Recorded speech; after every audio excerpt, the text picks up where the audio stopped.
Good morning. I'm Gianmarco and I will talk about goal number 13, the climate action.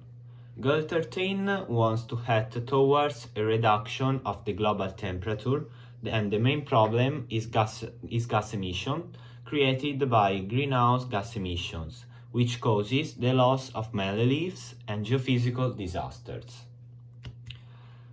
So, the two main goals are not only reducing global temperature, but also creating a fund to help the least developed countries. The increase of global temperature is being challenged by UNESCO. The target is to limit the increase in global mean temperature to 2 degrees Celsius, above pre-industrial levels. Fund to help undeveloped countries. It is important to find money to help developing countries to adapt to climate change and to invest in low carbon development. Climate and tourism are inextricably linked.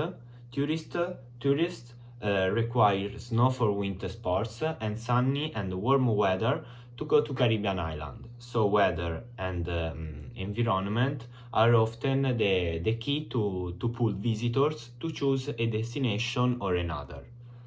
In this way, tourism becomes one of the main sources of foreign exchange earnings that can be vital for the least developed countries. On the other hand, tourism can affect the climate change. Flights, accommodations, tours, activities, and other transport options create carbon emissions. So naturally, you can take away tourism from countries, especially the least developed countries, the least developed ones. But we must create a positive impact tourism by lowering energy consumption and shifting to renewable energy sources, especially in transport and accommodation.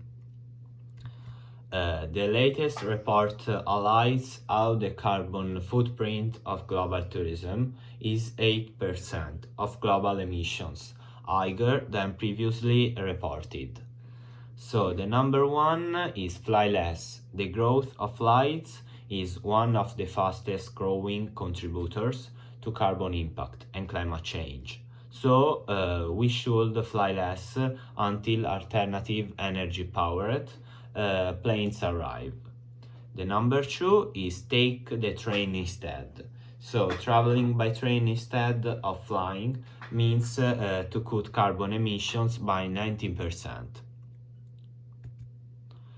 The number three is take other public transport.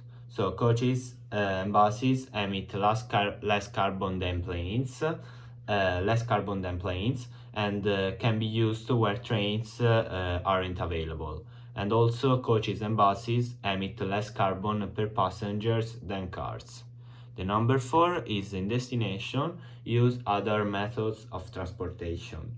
So walking and cycling are the most environmental friendly means of transport and they are good for your health.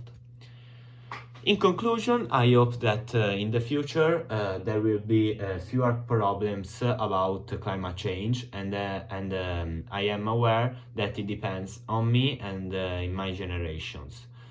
So we have to start to adopt behavior against climate change because we are the future, and if we don't start, the world will end.